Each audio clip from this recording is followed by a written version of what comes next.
Every year at our local model club, we're given the opportunity to compete in a mini competition.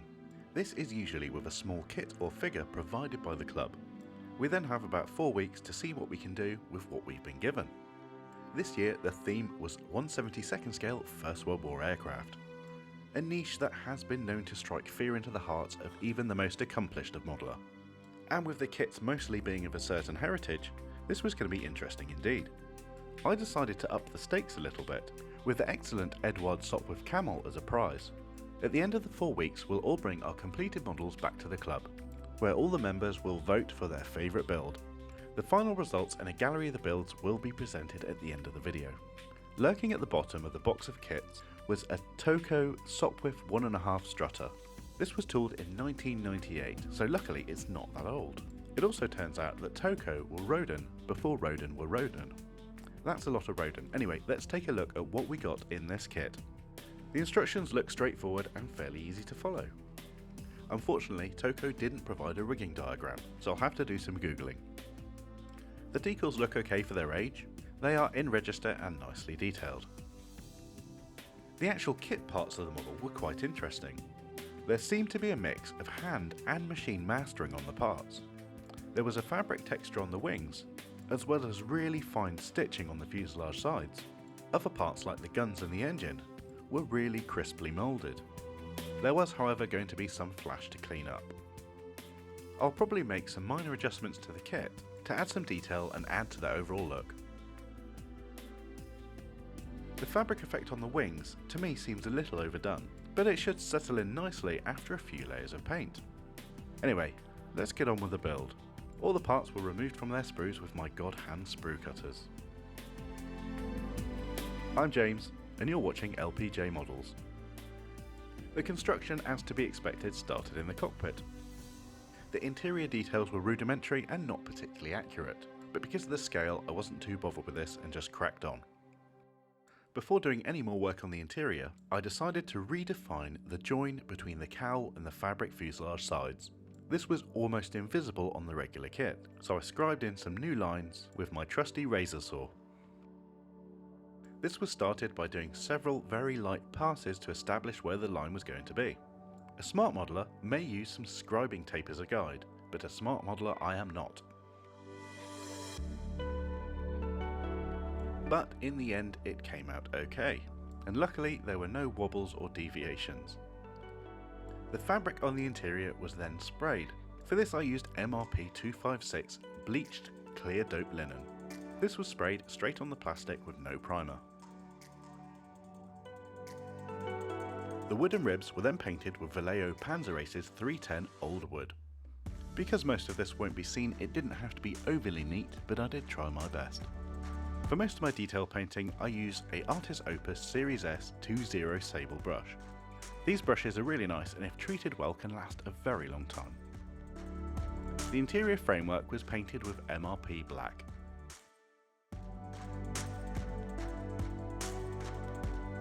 And the seats were then painted with Vallejo US Field Drab. I've got to admit, filming and painting this was quite tricky, though it does look a bit bad. But after a few layers, it came out alright. Shading was added to the interior with some oil paints, which was then followed up with a wash of Abteilung 502 sepia. Exaggerating these interior details will make them a bit easier to see.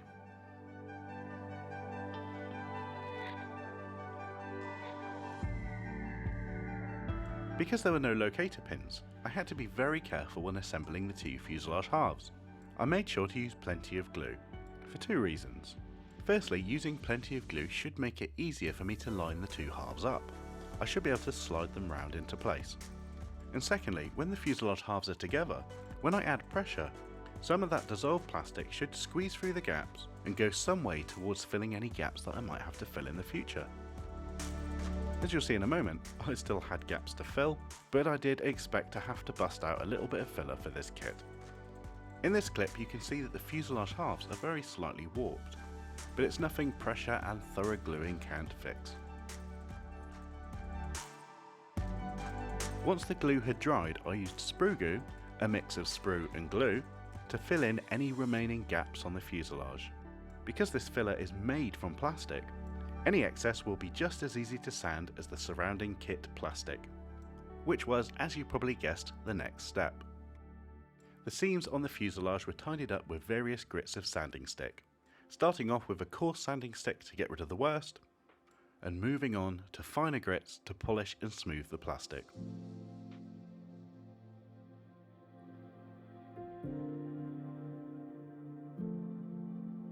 You might have seen those fuselage halves go together, and you might have noticed that I'm missing an integral part of the model. Luckily, I did some test fitting before the gluing and found that you could just slide the cockpit in and glue it in place. I did this way because there were no locator pins for the cockpit. The cockpit assembly was glued in place with VMS Flexi 5K superglue. This was then followed by gluing the top of the cockpit into place. And don't worry, it has been cleaned up since we saw the footage at the start of the video. A quick note, the glue I'm using for the plastic in this build is VMS Slow Setting Styrene Cement. A slow setting glue gives me a bit more wiggle room in a kit like this. The wings were supposed to attach to the fuselage via a butt join, and I didn't think that was really going to cut the mustard, so I decided to pin the wings to the fuselage, just for that little bit extra security. I opened up some holes with a PCB drill bit, and then glued in some short lengths of brass wire. These bits of wire were attached with VMS black superglue.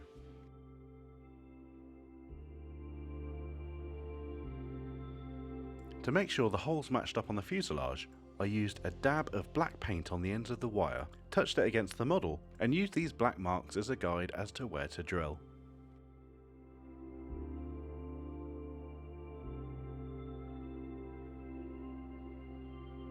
And all being well, the parts should fit together perfectly. Excellent. Right, let's get some paint on this little string bag. For some reason I decided not to use primer on this build, probably because of the fine surface texture. The undersurfaces, which were going to be linen, were undercoated with MRP PC12, number 254. This is a horrible brown colour, but this brown will be used to show the ribs through the fabric, so it won't be the final colour. And as a change, instead of using my Harder & Steenbeck 0.15, I'm using a Gallery GHAD 39 airbrush. After meticulously masking off loads of ribs and spars on the aircraft, I gave the undersides a coat of MRP Clear Dope Linen version 2, number 258. This is just to provide contrast with the spars before I go over with the final bleached linen layer. With modelling, light layers of paint are usually key, but here with so much tape, light layers are extremely important. If you're not too careful, you can end up with little trenches where the tape has been. And even though I tried to be light and even with my airbrushing, I did end up with a few areas that needed a swipe of a sanding pad.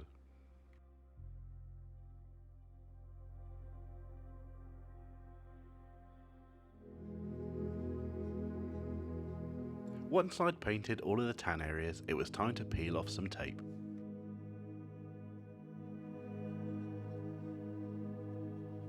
That's pretty satisfying. For the final layer, I used some MRP Clear Dope Linen Bleached, the same colour I used for the interior. This has to be built up really carefully. If I use too little paint, I'll end up with an aircraft that looks like a flying Tudor house. And if I use too much paint, the effect will be lost to eternity. So this is best built up in light layers, adding a bit more each time until you're happy with the effect. This is still an effect that I haven't got a great deal of experience with, even having built several First World War aircraft. But practice is key, and on this model, I finally got to a stage where I could say I was happy with the result.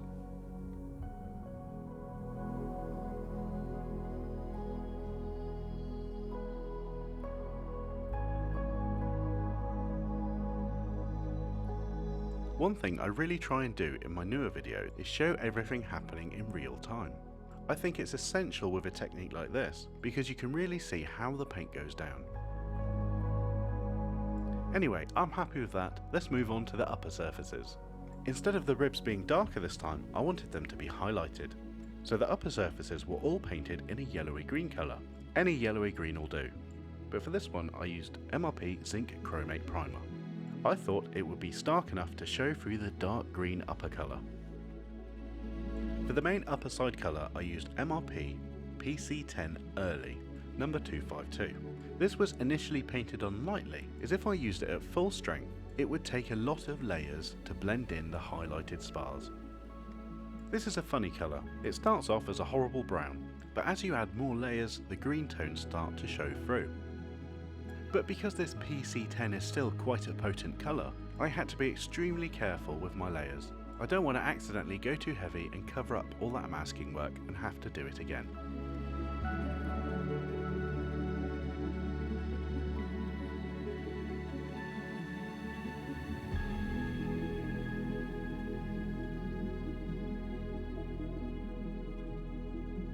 I'm going to sound like a stuck record, but again, light layers are key.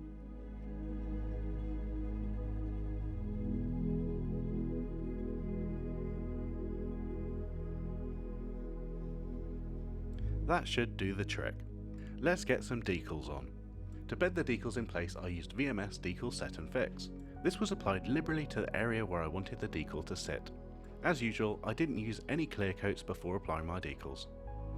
The decal is dipped in slightly warm water just for a few seconds and then set on the side for the excess water to wick away. Over soaking a decal can remove the adhesive, leading to silvering. The decal is then slid off its backing film into place. And this is where I found the first major hurdle with this kit. Look at that, it's grim. Not dissuaded, I decided to make my own masks. I used an old decal and some 0.2mm styrene sheet. Vinyl would have been a better idea, but I didn't have any to hand, unfortunately. When the decal had dried, I used it as a template to cut around the cross, before removing the decal with some tape and removing all the centre areas, so I've got a nice clean German cross mask. This was a bit fiddly, but it wasn't too hard to do. I had to go around the edges with a fine sanding stick just to make sure everything was smooth. The white areas on the wings were masked and sprayed before I taped the cross mask into place. I then mixed some sand with some MRP black and carefully sprayed over the template, trying to keep the airbrush at 90 degrees at all times. As you can see here, the mask wasn't pressed down as firmly to the surface as I would have liked. But aside from using a vinyl template instead, there wasn't much I could do, so I did need to touch up a few areas with some acrylic paint. But all in all, it didn't come out too badly. Because the lower surfaces were a much lighter colour, I was happy to use the kit decals. It's much less likely that anybody will notice the tiny specks of base colour showing through the white areas. When the decals were in place and dried, I used VMS Decal Softener. This took a few applications, but did eventually snuggle the decals down into the kit details. For the most part, these kit decals did work okay, despite being over 20 years old. They were, however, a little brittle, so any repositioning was a delicate task, so I had to be very careful and get them in the right place first time. Ish.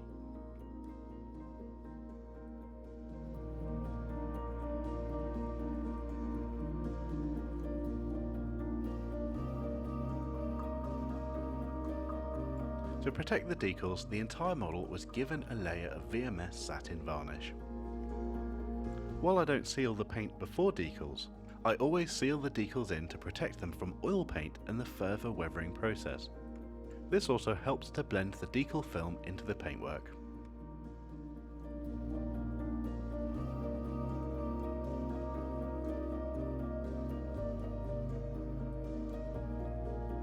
It was at this stage, once the varnish had dried, that I glued the lower wings to the fuselage. I used a mix of superglue for the brass rod and plastic cement for the plastic parts, and hopefully this method will give me a strong bond. Always remember to try and remove any paint from areas that you're going to glue. Because I wasn't too sure about the wing profile, I was quite conservative in removing paint from the fuselage. I didn't want to have to do any touch-ups, but luckily I removed just the right amount of paint.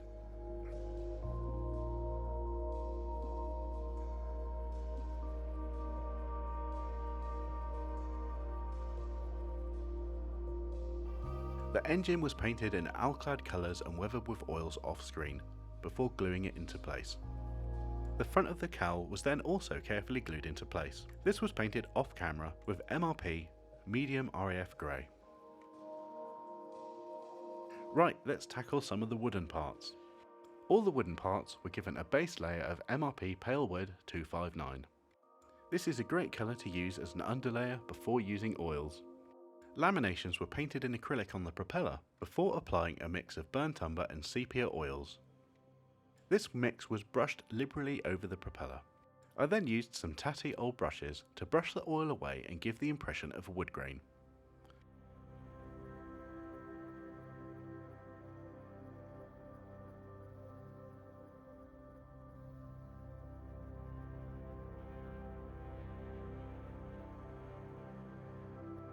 This is always a satisfying process.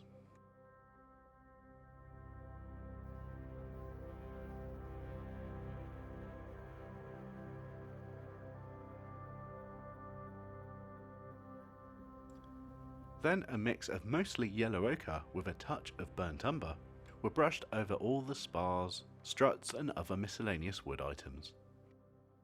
The same process was again used to remove the paint and give the impression of wood grain.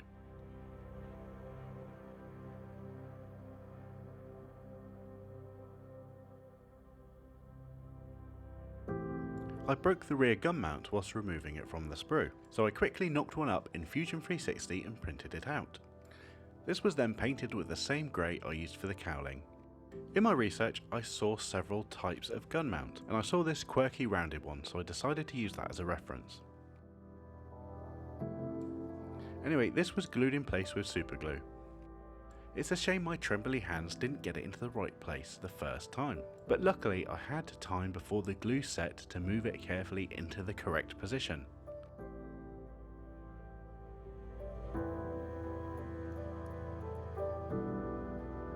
The machine guns were painted firstly with a coat of Mr. Colour GX2, a nice and durable gloss black lacquer.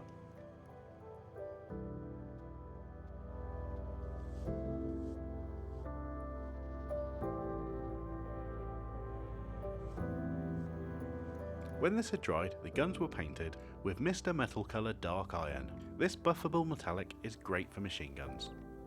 Once this had dried, I buffed the guns to a lustrous metallic sheen.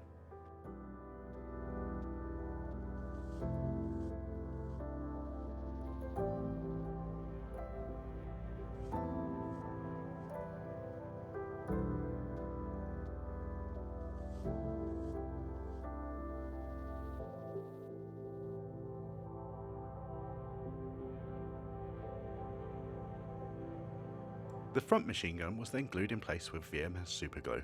Firstly upside down, but I did realise my mistake later on and corrected it. The rear gun was left off to the very end.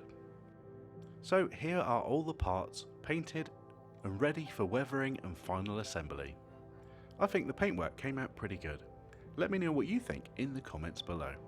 Because of the lighting, it's hard to see the ribs through the lower fabric, but the effect is there. Right, oils. To start the weathering process, I used a pin wash of Abteilung 502 sepia to pick out the details on the model. This was mixed up in a lighter intensity for the lower surfaces, so as not to overpower that light linen effect. Next up, I used some sepia to add some shading to the green areas. This was done with several stages of brushing and blending. Brush some on, blend it in. Brush more on, blend it in. Repeat until you are happy with the result. It is a good idea to wait for the thinner to evaporate before blending. In this case, I used VMS Universal Weathering Carrier Light as my oil thinner. This usually evaporates really quickly, but because I was being a bit impatient, I did start blending too soon, but it wasn't the end of the world being the first layer. To increase the effect, I brushed on more sepia, this time in a slightly heavier concentration, and once again went to town blending it in. I have several versions of the same brush, a Terry Harrison soft blender, that I keep to hand so I can keep on blending without having to clean my brush between. This means I don't have to wait for the thinner or paint to evaporate off my brush before carrying on. I used my finger to wipe away any excess oil paint on the spars, being careful not to press too hard and remove any of the paint in the shaded areas. For the lower areas, I used a mix of Abteilung 502 Dust and Abteilung 502 Sepia. I may have added a touch of yellow ochre, but I can't honestly remember.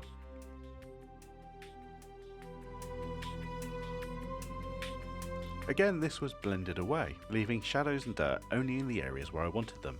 But because I was working on a lighter surface, this did take a little more effort to get the effect just right. Don't be afraid to start over if you're not happy with the effect. An old rag slightly dampened with thinners will take everything back to square one. Some areas needed a bit more oil paint to either show more dirt buildup or add some artificial shading.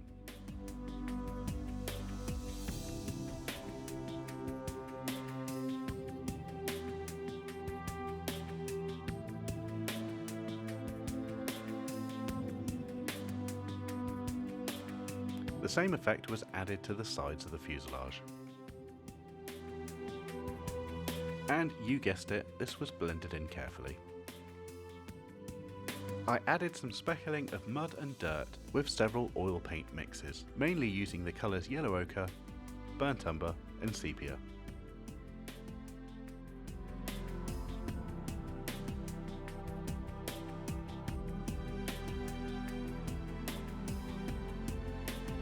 Any areas that I felt were too strong were blended in with my soft brush.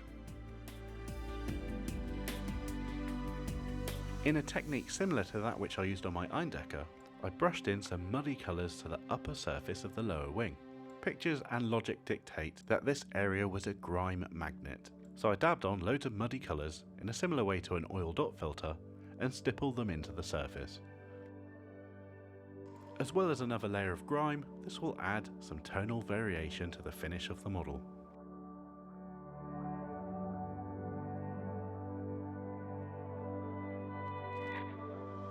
And here's how it looks.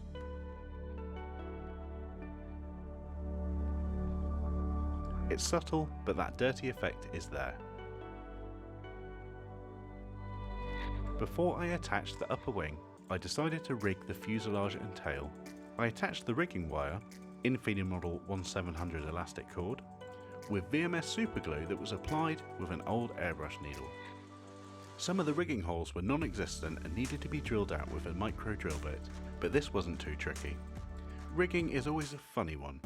Sometimes the wires stick in place first time, but there's always those one or two rigging wires that just don't want to stick no matter how hard you try.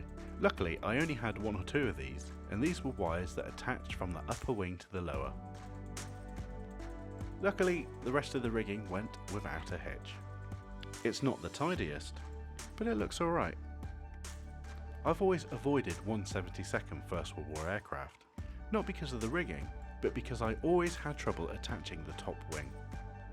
So we'll see how that goes in a moment.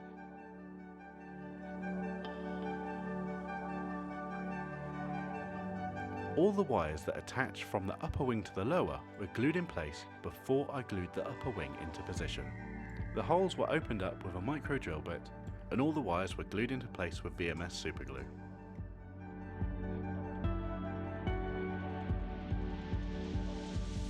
I did a lot of dry fitting and figuring out to see which was the best way to attach the top wing. I settled on a method of gluing the W struts to the upper wing and then clicking this carefully into place. And for the first time, I attached the upper wing of a biplane that wasn't 32nd scale without throwing the model in the bin. Result: once the centre struts had dried, the outer struts were carefully glued into place. The attachment points were fairly small, but a touch of glue and they were okay, although I did tape the wings together to add pressure to make sure they glued nice and strong.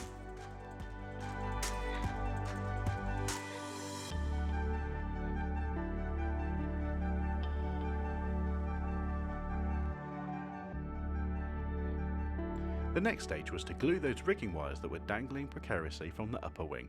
This wasn't as tricky as I thought it would be. I thought the size of the model would make it really tricky. And to be honest, the hardest part was getting the glue into the right spot sometimes.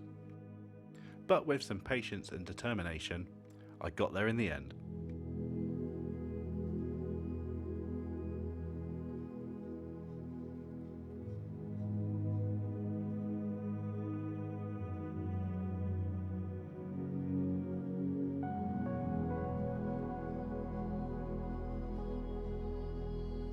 The undercarriage struts were probably the trickiest part to put onto this model.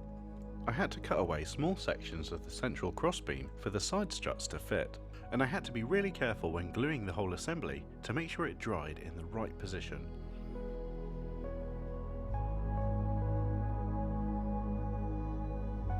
The wheels were then carefully added, carefully being the operative word. I had to make sure not to knock the struts out of alignment. The propeller then went on without a hitch.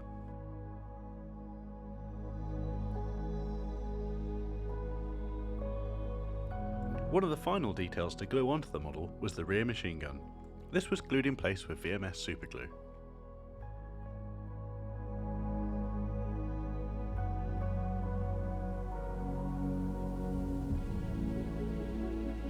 I did decide right at the end that I needed a bit more mud splatter on the aircraft, so I used some light earth and dark earth VMS pigment jockey and speckled this on in the appropriate areas. And with that, my build was complete. Before we get to the final images, let's take a look at all the entries from our local competition. Everyone made a great effort, and considering First World War aircraft are quite a tricky subject to tackle, there were some really nice, creative and funny results on the table. Luckily no one ate David's double-decker before the judging. And the top three, as voted for the club, in third place was my Strutter, in second place was Nick's highly creative Death of an Ace, and in first place, and well deserved, was Peter with his Avro 504. Decked out with 42 rigging wires, the rigging work was exquisite. Peter left the evening feeling pretty chuffed, and with a nice model to build as a bonus. And the best part is everybody had fun doing it. Right, onto the final gallery images of my Toko 1/72 Sopwith 1.5 Strutter. I'd like to give a huge thanks to my patrons for supporting my work. Your support is greatly appreciated. Let me know how you think I did with my Sopwith 1.5 Strutter. Just type a comment below and let me know if you thought it was rubbish, if you thought it was great, what you would have done differently, or what you think I should have done differently. Anyway, I'm James from LPJ Models. I'll leave you with the final images. Thanks for watching, and I'll see you in the next one.